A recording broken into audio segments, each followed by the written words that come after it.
Welcome to E360 TV, the live streaming and on-demand destination for influential voices and enlightened audiences.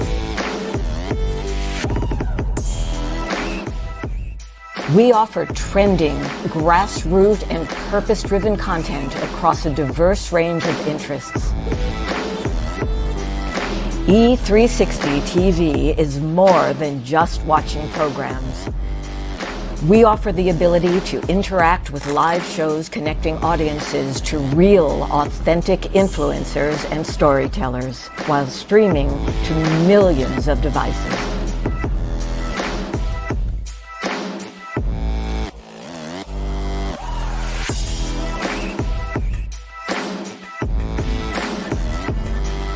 Real experiences. Raw conversation. One destination for it all. E360 TV.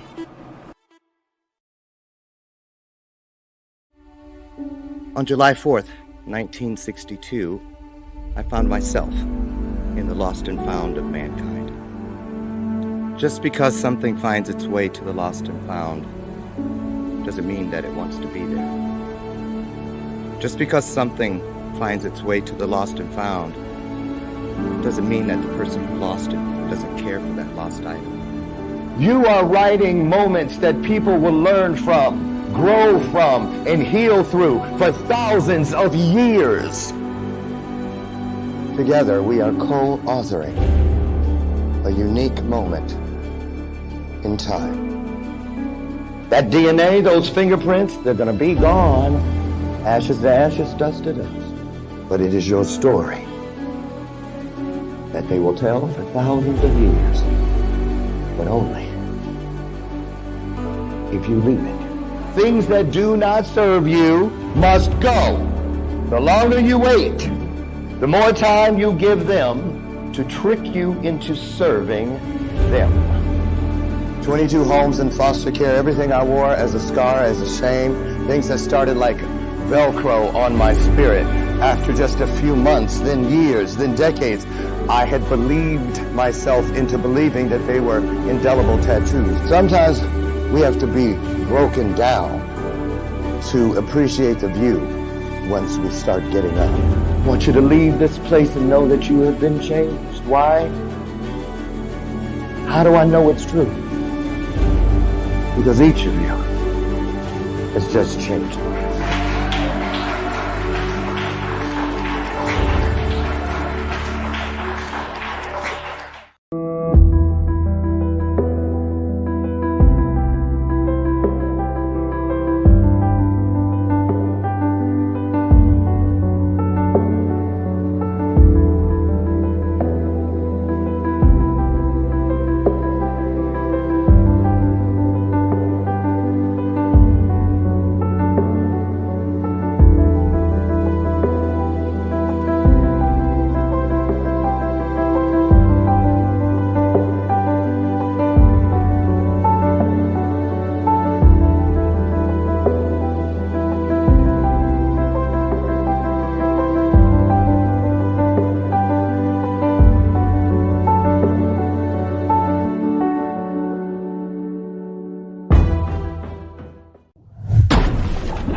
I spell it out before you get it, baby. Show me your soul, and honey, I'll show you mine.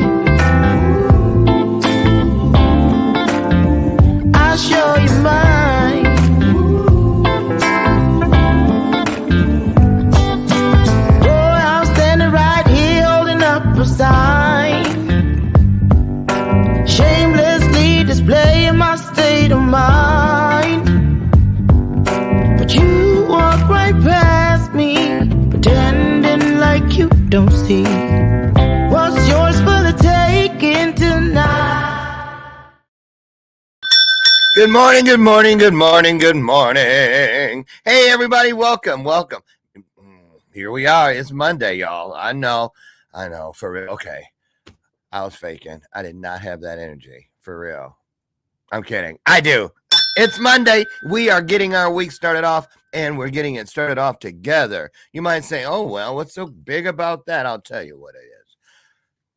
When we come together like this, I don't care if it's just two of us here, it engages that wonderful promise that where two or more of us comes together, something wonderful is going to happen, and that is what I deem spiritual magic. There it is, you guys. That's the Bella purpose. It's here every day, has been for about 8 years, and I ring it on purpose. Why? Because it is more than just a show prop. It is a reminder. It's an opportunity, if you will, to remember that just like that bell, the truth, it has a ring to it. Yeah. So whenever there's something going on out here, I know you're doing 100 things, getting your day started. You hear the bell ring, come running. It means something's going on. I don't want you to miss. Can I get an amen? I will start it off. There's one. That's right. And you're looking great. So good morning to all of you beautiful people. I'm Dr. Lauren, and boy, the weekend, as always, went by too fast, but had a lot of fun. Went bowling. That was our date night every Friday night. So went bowling. That was pretty good. Then hosted some of my family. It's from Los Angeles, here in Chicago over the weekend. I had to prepare from scratch an entire meal that was completely 100% vegetarian. So I did a little thing called Special K loaf.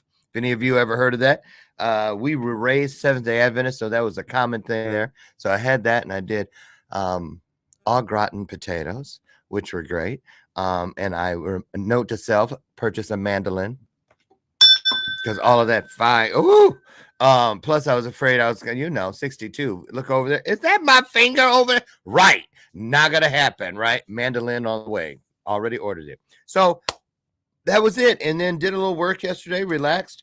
Gonna hit 95 today here in Chicagoland. Heat advisory is out. For those of you who are in the Chicagoland area, take care of your elderly people, stay hydrated, and keep your pets. Don't about the people in the car thing, but also make sure your pets today. Heat advisory. So today, great show to kick off the week. We have Tawana Yvette here. She's also known as a black butterfly. Now, I was like, I wonder if there's something special about black butterflies, because at first I thought because she's a woman of color that she was saying she was the black butterfly, which could be true. But then I found out a black butterfly is really a butterfly, a real butterfly, like a monarch butterfly. There's a black butterfly. And I have a feeling she chose that name, that moniker, for more than just obvious or face value reasons. We're going to find out when she comes in here. Who is she? What does she do? She's an astrologist. She's a psychic. She's also a personal coach. And she is fully vested in alternative and holistic health services. So we're going to talk about all that today. But, the journey to anywhere. I almost said the journey to the White House. Kamala, get out of my head, girl. Cousin Kamala Harris. Get it, Dr. Lauren Harris, Kamala Harris. You think I ain't going to use it to get a good seat in the restaurant? Don't make me call my cousin. I'm just playing. I have a friend named Chris Cash, and she uses that. She'll just stand in line and talk about, oh, yeah, June. I miss Johnny too. Suddenly we're seated. It works. So anyway, listen, you guys, get ready. Have your questions ready. We might get an impromptu reading today. That's what I love about these gifted intuitives that come on here. Listen, she's on her way down the hallway. I usually say I can hear their shoes and stuff clickety clacking. She must be levitating. I can feel her coming, but I don't hear nothing. Uh-oh.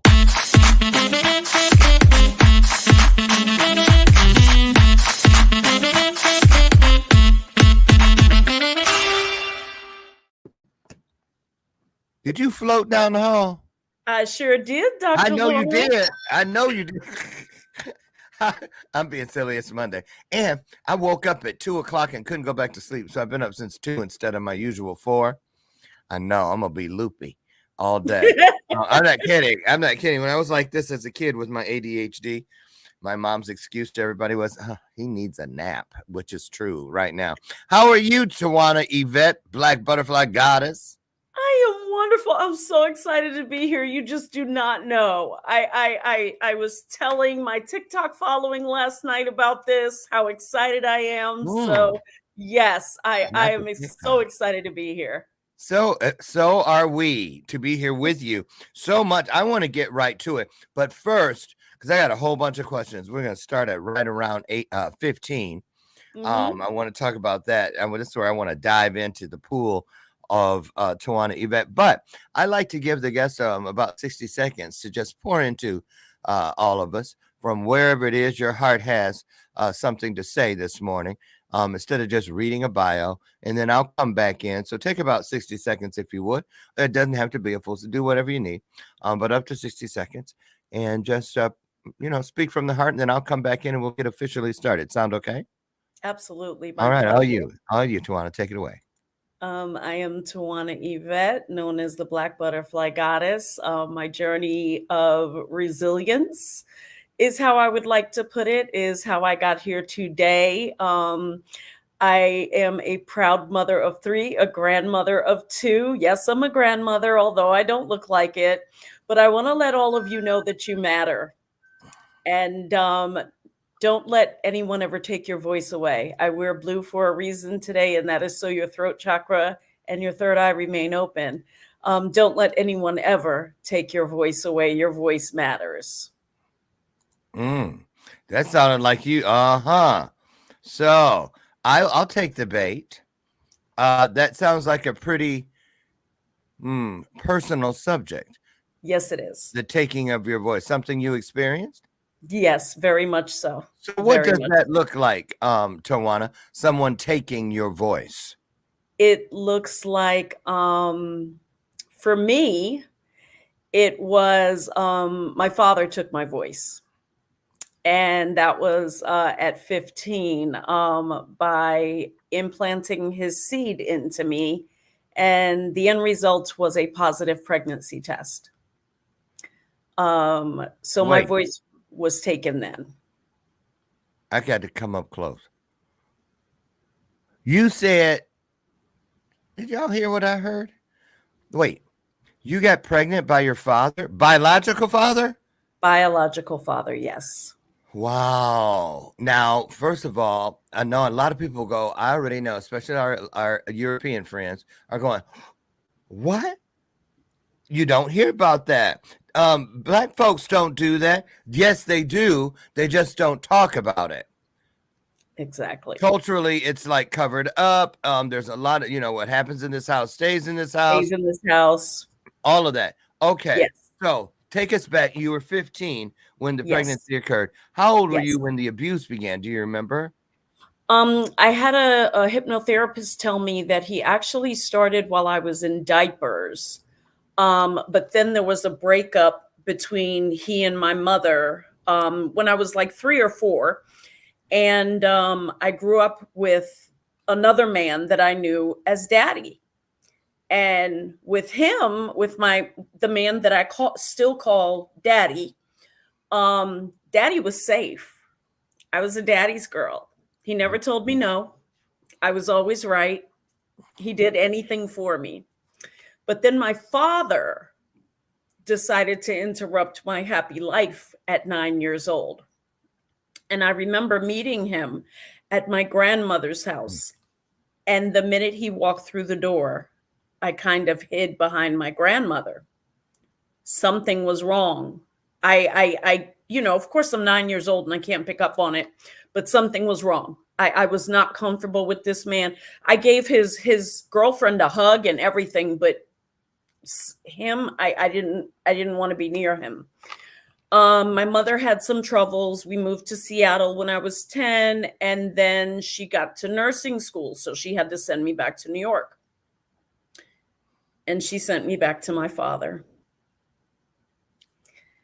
Okay, father's not so good one. No. Daddy I call the good one is daddy. The bad one is my father. Yes. So And go ahead. that's where my nightmares began. When she sent you back there, you didn't try Yes. to say anything at that point. What? Wait, you can't say there. I didn't know. I didn't remember. I had no recollection of it. I had blocked it. Okay, and that's I a had real no thing. A lot of recollection. okay. So you get back there. Yeah. And first night was okay. The next night his girlfriend didn't stay there and it happened. And I try to go to school and I'm bruised up from fighting this grown man off of me. Oh wow. And I was going to PS 106 in Far Rockaway, Queens at the time. And Now that's I in New will, York, right? yes, New York Those of you City. watching from around the world. Okay. Yes. Okay. And I will never forget my teacher's name was Antoinette Antisovsky. And I told her, and she took me down to the guidance counselor's office. And here I am thinking, like, yes, I'm You getting gonna out get of it now? here.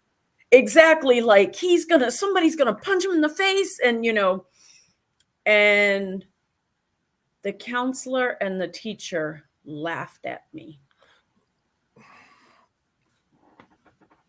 They laughed at me.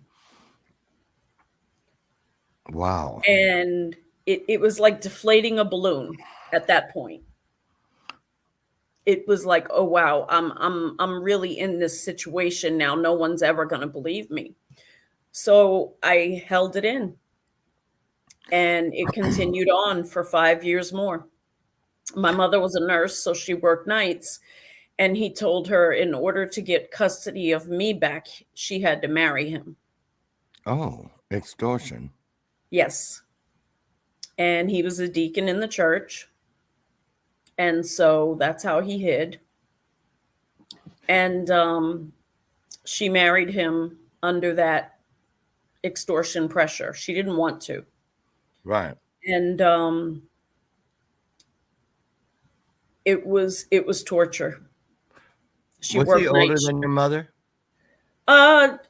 Only by like 2 years. Okay, I always ask that question because narcissists sometimes they like to be way older because they love to Yes. control everything. So I've always Yes. found that very interesting. But I want to ask you this because Yes. I'm gonna tell you something.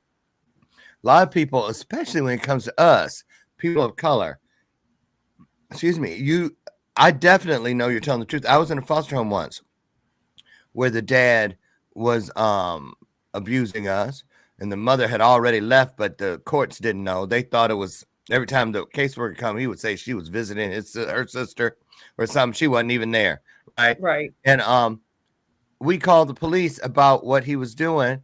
They were his friends. When they got through, we were like, he gonna get it now. The police car came and was in the driveway. They got out, went right to his work shed, and went back there. He came out drinking beer. Okay, Phil, or whatever his name was. We'll see ya. Thanks, man. Don't worry about it. Okay. And we're like, and now we're even more afraid. Yes. Because now we've tried to tell, and boy, I don't even want to go into it because it's not about me today.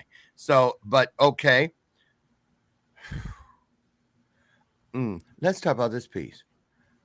What happened inside the family? This is another thing that is more common than most people would expect. You try to do the right thing. You think the people that are there to save you, to help you, to protect you are going to, and they don't. And then they turn against you. You lying little heifer. Yes. Yes. Talk about that. My mother, when I was 15, my mother received a diagnosis where she didn't know how long she had left to live. And so this is how I'm so forgiving of her, because she was caught between a rock and a hard place. She was terminally ill, could barely stand up. She was so frail. And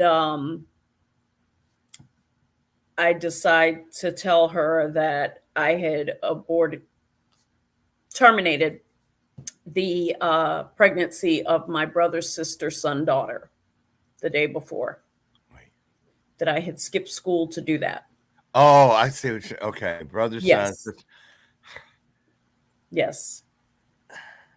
And for her, it was I can't make money. I can't do anything. So she chose to avoid it rather than face it, because in her mind, it was, I can't support her.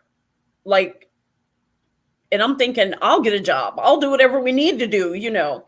But she didn't have medical insurance. She had nothing without Were him. you the He only had her child right there? where she wanted. I'm sorry? Was just you and your mother? No, no, no. He was there. No, I He mean was there. sibling wise. Sibling wise. Yes, yes. Okay. I have elder siblings, but the one closest to me in age um didn't really understand it. She doesn't remember half of our childhood. Um I had two siblings that could have done something, they just chose to ignore it. So when you say, okay, you became a mom at 18, that's your Yes. first child of the three. Yes. Okay, but at 15, you had this other child that you terminated Yes. for obvious Yes. reasons. Um,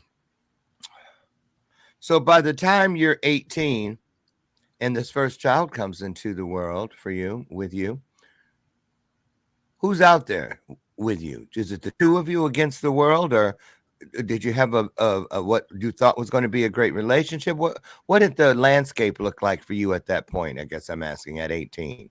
I had the support of her father's mother.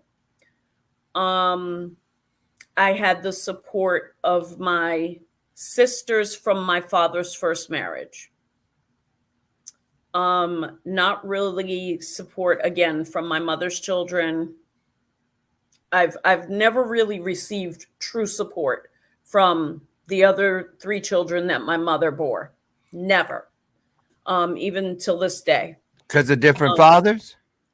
Different fathers, but they just don't want to face reality. I'm the black sheep. I'm the problem child. I talk too much. I told the family's business. I could keep going. I get it. I get it. So, let me ask you, the the bad marriage. Hmm. I'm just wondering, how did you know how to love, or did you? I didn't. What did you think love was when you until you had your baby?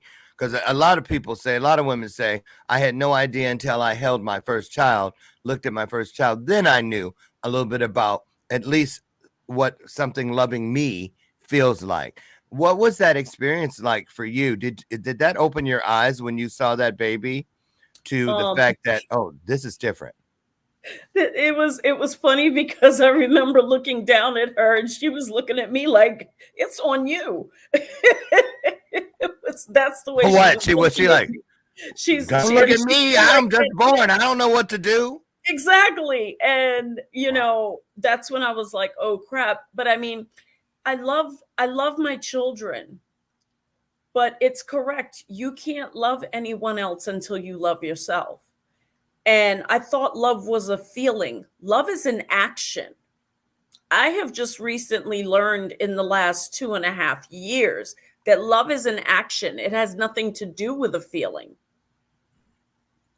You can feel love, but love shows itself in actions. I So agree. you never have to question whether a person loves you if their actions are there. That's true. But a lot of people, like the woman who gets slapped every day, Hmm. she believes that's how he loves me or how she loves me, because women on women, that happens too. So it's just, it can be so many shades, this Hmm. thing. Hmm. Um, so let's go. You're 18, you have your first child. Did you finish high school? Were you able to finish high school? Yes, she was Okay. 3 months old and in the audience. Yes. Wow, that must have been. So I also read you were in group homes. So Yes. you got removed from the family home when you were the whistleblower. Yes. And did you age out of the system, or did you return to the family at some point? No, I was so fortunate that her grandmother on her dad's side her grandmother found out just before she was born that I was expecting a child and that it was her son's. And she said, no grandchild of mine is going to live in a group home. And so she allowed New York City to comb through her life. And as you know, that means financials and everything else. And so that we could go live with her. And I am so grateful to her till this day for that. You know, she didn't have to do that. Right. So what did you do at you're 18? You have a child. You're living at the mother-in-law's house. So what did you do? Did you go? What were your dreams then? And what did you move towards, Tawana? By then I had no dreams. I had lost my college scholarship because I was pregnant. I went back to my senior year pregnant. So they tore my college scholarship paperwork up in front of me. I had a Regents scholarship, so they tore it up in front of me. Because why would that have anything to do with anything? Because you can't. It was one of the stipulations. You can't have a child. You have a college scholarship to live on campus. You cannot live on campus with this child. Oh, so maybe your mama, maybe the mother-in-law was gonna keep it or something. Look, back then, folks were cruel. Back then, folks were cruel, and anything to tear you down. And so they did that. I received a letter in the mail when I was 5 months pregnant with her. I stopped it at my mom's house while my dad wasn't there. Received a letter in the mail that I had gotten the modeling contract that I went for. Stipulation number 1, you cannot have children. There goes my modeling contract. But the good thing is my sister, who we're still close, she's only 8 years my senior, and anytime she's been able to help, she has helped. So she was an office manager at Times Square at the time, building in Times Square, right across from the big screen. And after school and every school break, I worked for the company she worked for. So every day after school, I'd go into the city, take the train, work, come home, do whatever. And every school break I had, that's where I worked. So they hired me right after I graduated full time. Okay. So I've never worked at McDonald's. I've never made less than $15 an hour. I don't know what that's like. So at 18 years old in 1993, I was pulling 15 an hour, which in 1993, that's huge. Yeah. That was huge for not being college educated. Right. So did you ever get to college? I took college courses, but I never finished my degree. You never finished. But you worked in the corporate world. Yes, I did. Yes, and government. Yes. Okay. Yes. So you have your family. We're fast forwarding. You have your family. Something happened. What was the thing about you had the car accident? Yes. Talk about that. How life-changing was that now? And what age were you? I was 2004. I was 29. I was had just finished working for White House appointees, and built this 6-bedroom, 4-bath, 4,500 square foot house on par 5. I built it. It was not in my husband's name. It was in my name alone. Par 5 of a golf and country club. And my kids had their own rooms, and it was beautiful. And 3 months later, I'm on my way to work, and I see these headlights, and my kids are in the car with me, and I'm like, we're in trouble because the headlights are coming toward us. And so I said, you're saying in the same lane? Yes, she's coming toward us. Okay. And I'm sitting at a stop sign. And I look behind me, there's a car behind me. So it's not like I can reverse out of it and spin out. I had about 10 seconds to react. So I literally said out loud, God, if anybody has to be hurt, let it be me, not my kids. And then something, I like to use my quote fingers there I because do that too. it's When it's a more word of that deceives, yes. someone, AKA my mother, who stands beside me always in Oh. spirit, said, put the car in reverse. And so when she hit, even though she hit me so hard that the Chrysler emblem was lodged in the windshield. Oh my God. Yes. And so I get, the kids are screaming. I'm getting everybody out the car to the side of the road. And I'm not going to lie, I was walking over to her car when the cops pulled up. And I said, they saved you today. And You said that to her? Yes, I did. Oh. I am not even going to lie about it. They said, because my kids are screaming. So, back then you're worried about seatbelt, internal bleeding. You're worried about all types of things with kids screaming. Yeah. And Was the girl drunk? What was wrong with her? She just wasn't paying attention. Wow. And so I had adrenaline running through me. And it turns out she knocked 2 discs out of my back. And you lucky you still got it back. I'm lucky, right? The emblem embedded in the windshield. But that something was that someone who stands next to me, my mother, who transitioned in 1999.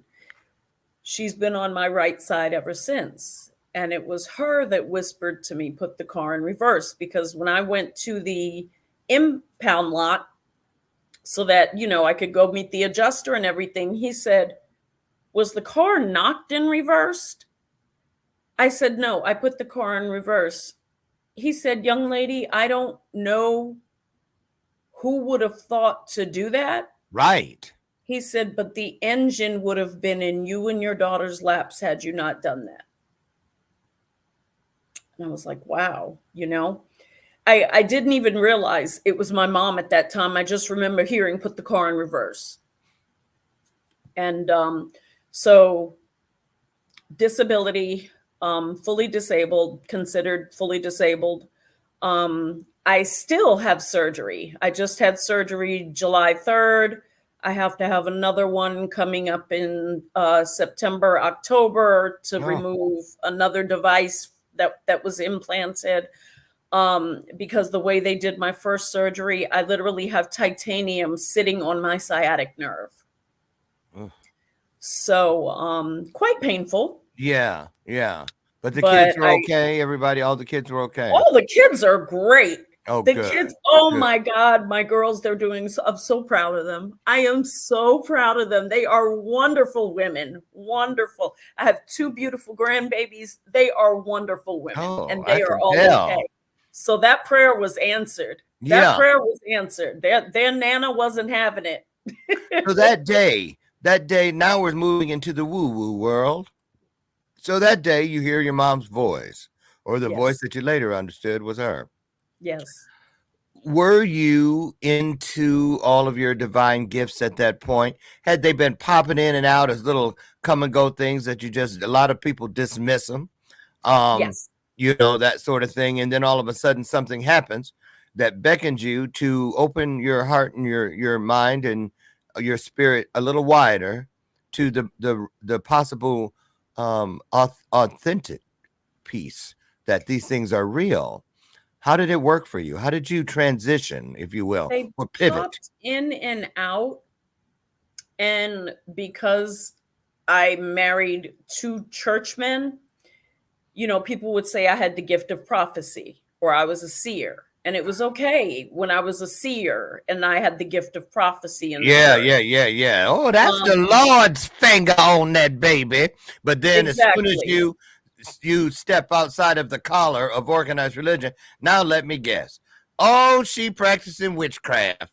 That's that hoodoo voodoo. She the devil. Right.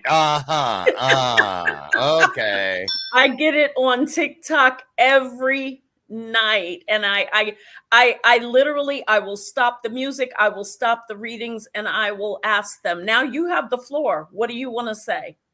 Because if I was still saying I'm a prophetess, you would have no problems with what I'm doing.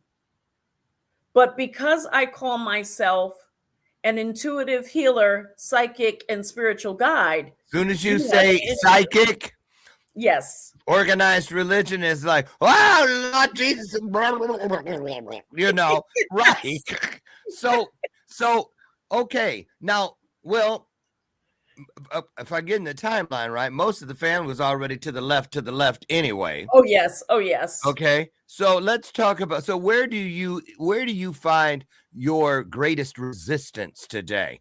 Since it's not the family dynamic, what lane is it? Where is it? Is it other women? Is it just people in general? What is it that makes people so, well, not people, that's generalizing, but why do so many people have issues, in your opinion, believing in something other than what they've been groomed to believe?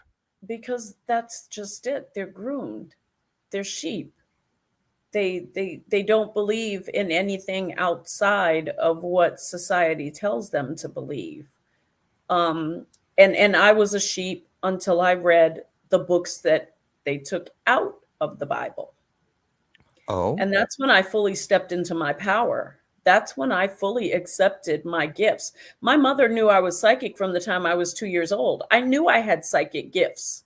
your mother knew? What did she tell you about that? Anything? Oh, yes. She told me, she said, I was in the kitchen frying chicken one day. And you know, back in the day, some of the kitchens had doors, right? It Yeah. wasn't all this open concepts thing. Oh, yes. Ours had it. You had to go through a door to get in the kitchen. Yes. And Yeah, so she yeah. says, she goes, you were just a giggling. You were 2 years old and you were just giggling. She said, and I opened the door and I peeked out to see if you were okay. And you're just giggling and crawling around. You're going, pop, pop, you can't catch me. She said, and then the phone rings. And it's your Nana telling me your pop-pop transitioned. Mm. And so my mother, who was also a psychic, which my siblings had no idea about, she started to teach me things. But it had to be hushed once my father came into my life because he was a deacon. So, you know, I went between the two because I always knew I was something different inside than the mask that I had to wear on the outside. But I refused to wear that mask anymore. And I told my family that in November, everybody who wants to leave my life can leave.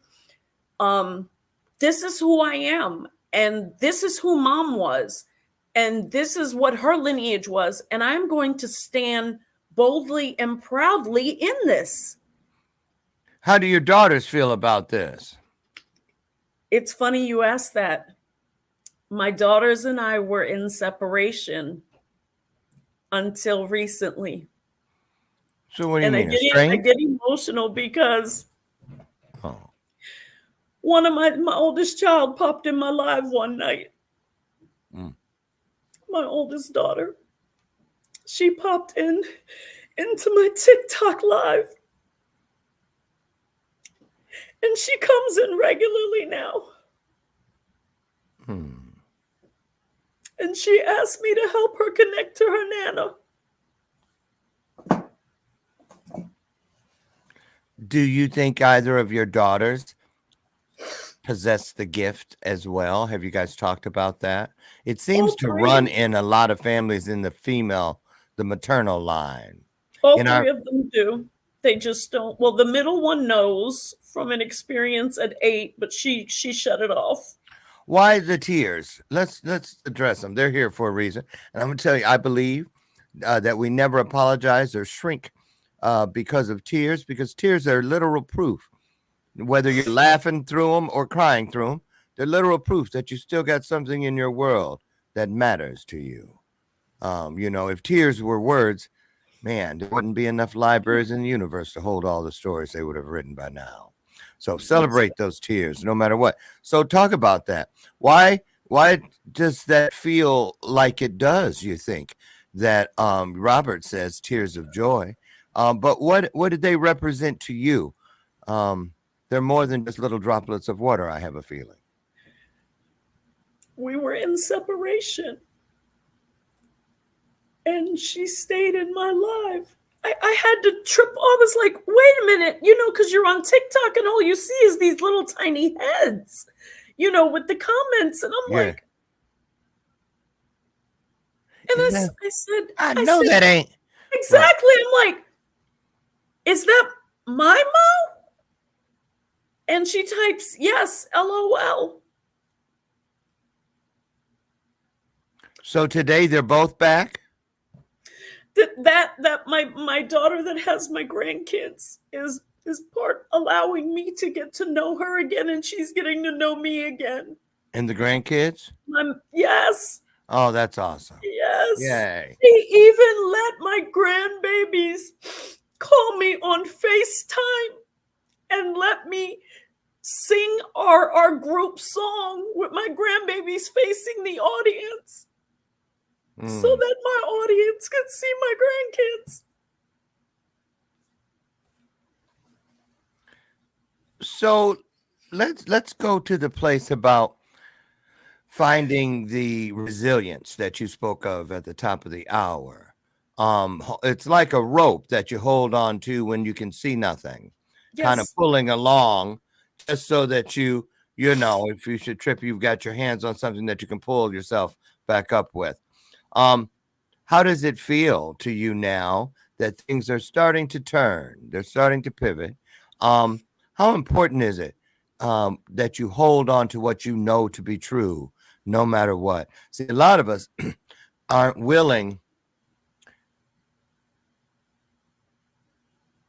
I'm looking for the right word. I want to say the sacrifice, but it goes beyond that, doesn't it? It goes beyond that. And because faith is not a thing, you learn in those times that faith is a place because you must be within it at all times or you'll feel like you'll lose your literal mind. Yes. So let's talk about how using these gifts, how do you feel they've helped you heal from all of that trauma? Because I've got a little theory. I believe like when the Tawana of even if if it is accurate that the abuse went all the way back to when you're in diapers, whenever it was, know this. That was the literal moment that what is greater than us marked you for greatness. In that very instance, how else could we say count it all joy and it be true? So let's go here. The work you do today, why do you think something tried so hard through all these things? Because that's all it is. That's all it is, including, the bad marriage, the car accident, and all the other things. Why do you think something worked so hard to keep you from the woman you are today? What were they afraid of? I heal others. Talk about that. How do you do that? Why do you do that?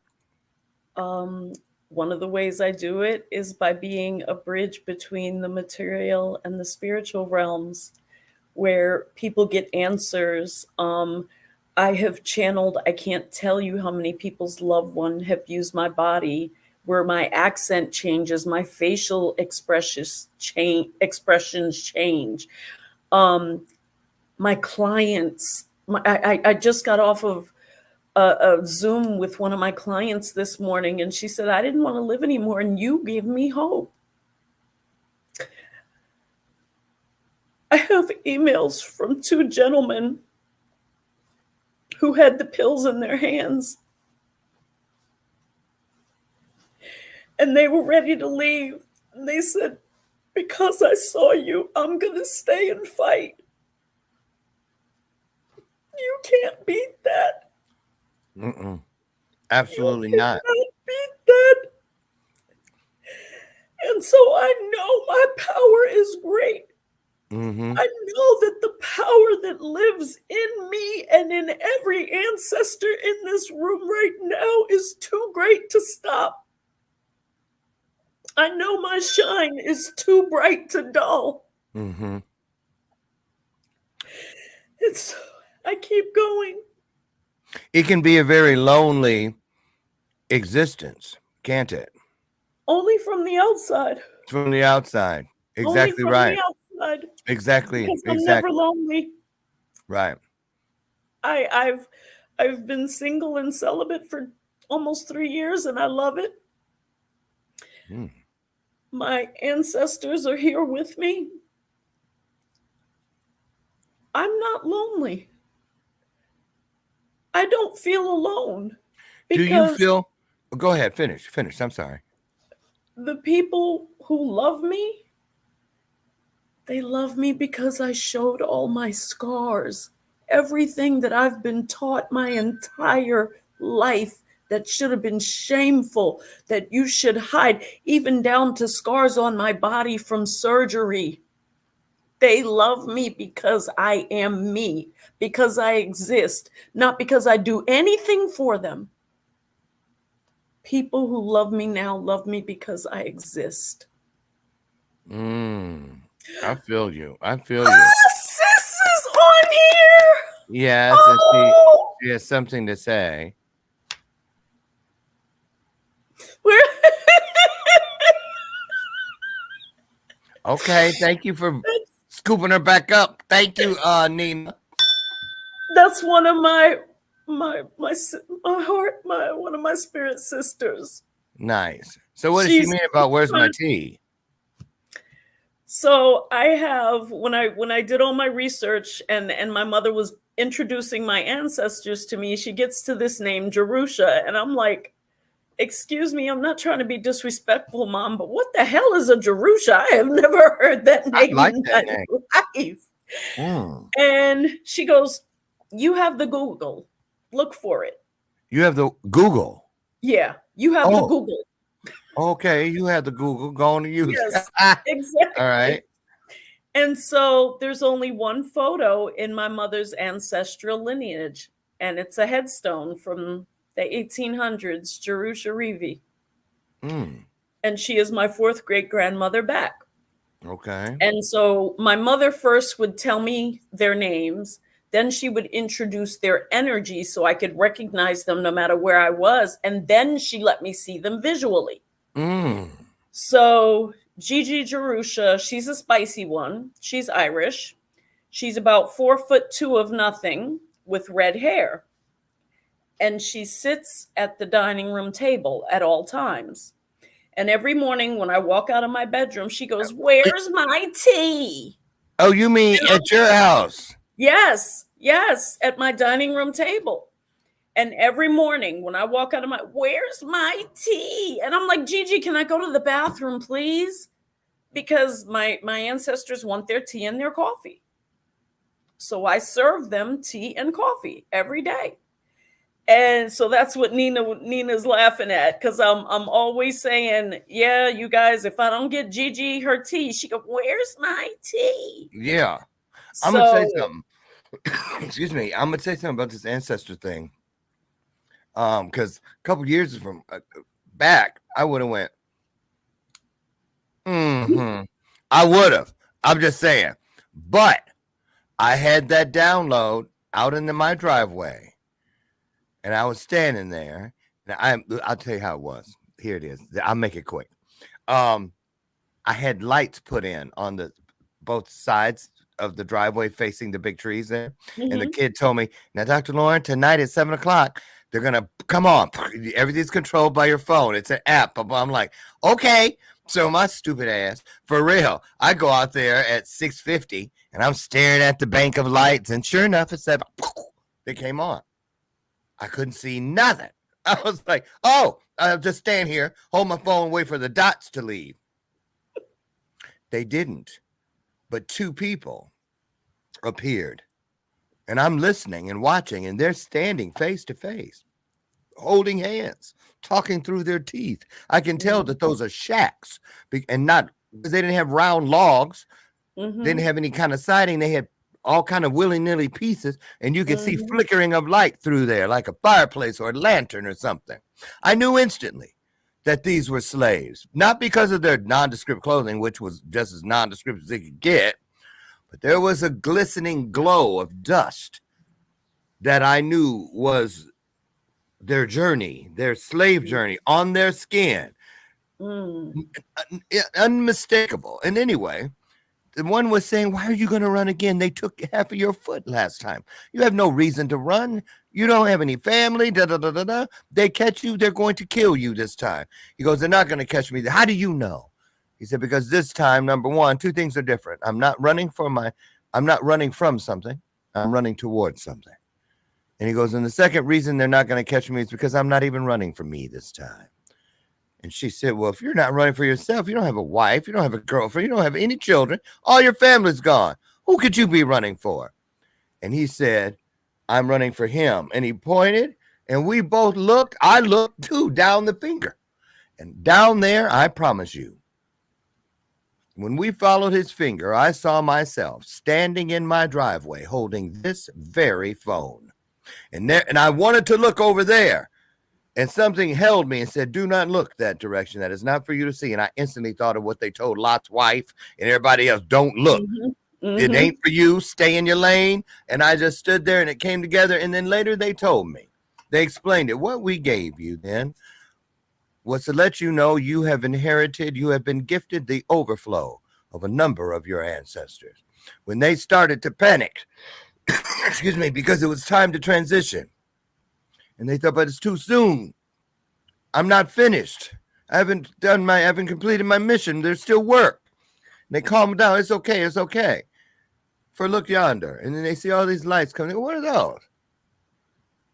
Suddenly they're not afraid anymore because they're curious. Oh, those are the souls of your ancestors coming this way from the future. Well, why is that one so much brighter? Well, his name, he will start this world as Larry. But he will finish his journey as Lauren, and he will do great things. And the person said, the guy said, so you're telling me that same one that was saying I'm going to run for him, that if I bequeath all my overflow, he'll do something with it? And they said, that's exactly what we're saying. They said, in that case, I bequeath it all to him. And I believe that is a gift, that is a divine gift. That we all have. It is part of being a Dominion heir. And so I wish more people would talk about this ancestry thing beyond ancestry.com and all the apps.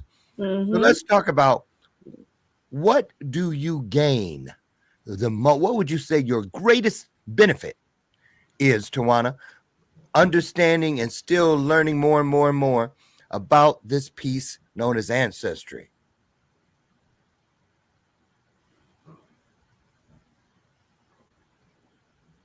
Are you there? Did she freeze? I know who I am. Oh, you were thinking. Yes. I thought you froze. Did y'all think she froze? No. I did. I know exactly who I am because I know who they were. And I am them and they are me. But I have been placed on this earth at a time. And GGJ got up on me one day about that. We waited over 250 years for you. How dare you let people on that screen disrespect you? That's what she stood up and told me on June 2nd. We waited over 250 years for you. How dare you let people on that screen disrespect you? And I was going to catch a plane, and I'm on the plane, and normally I sleep when I fly, and I'm like, she's right. So I know who I am. I know who they are. And I know that I'm strong enough to finish this race with flying colors. There is no more self-doubt. There is no more self-pity. There is nothing but victory from here moving forward. Okay. What do you encourage people the most? See, one of the things we all love the most about this thing called the work. I'm not talking about when you get up and get dressed and go to work. When you go to work, you're going somewhere because that's what you get paid for. When we go to that place and we meet there where we are doing the work, we're at that place where everything is about what we were made for. And that's the deal. That's a big difference. That's a huge difference. So tell me, what is it today? Because I know what it is for me that allows me. The reason I can get up every day is because I get to ease suffering somewhere in the world. Mm-hmm. Through my scars, living, you hit it too. That's one of my speeches, is living beyond our scars. Yes. They are there for a reason. They're reminders that there's first of all, immediate proof of healing.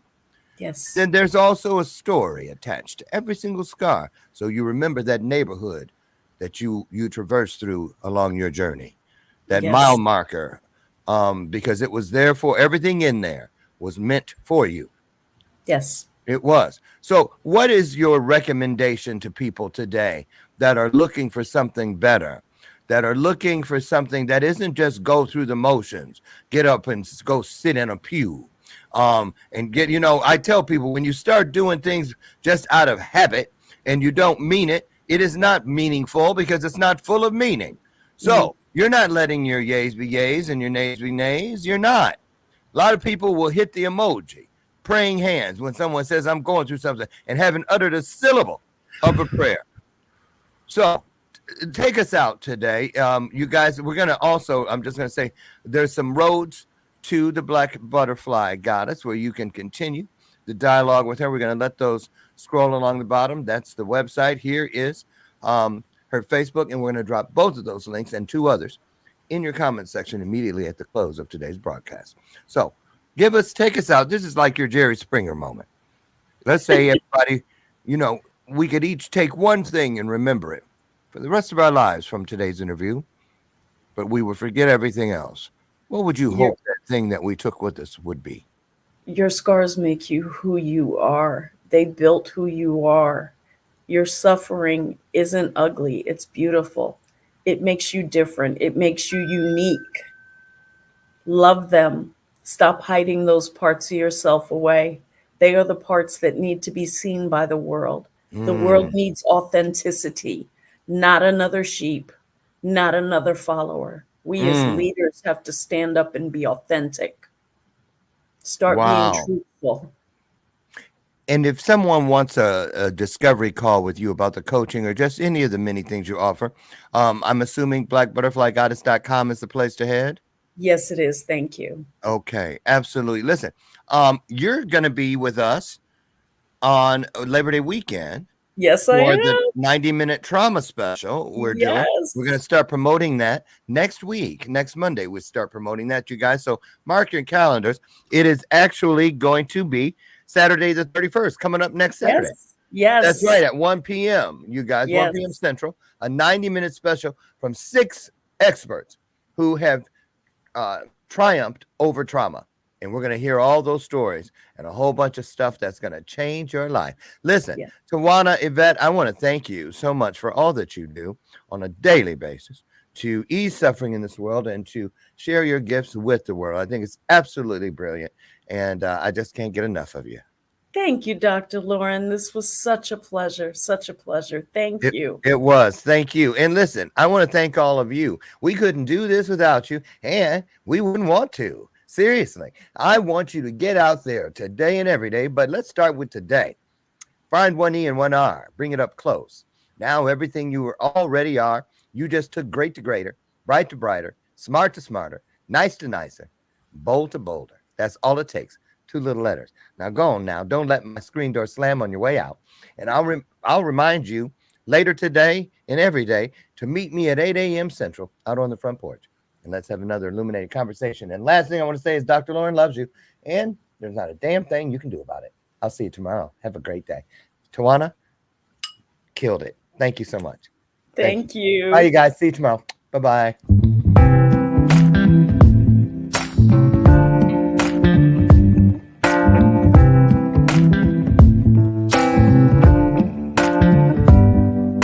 Show me your soul. Baby, I'll show you mine. Show me your soul.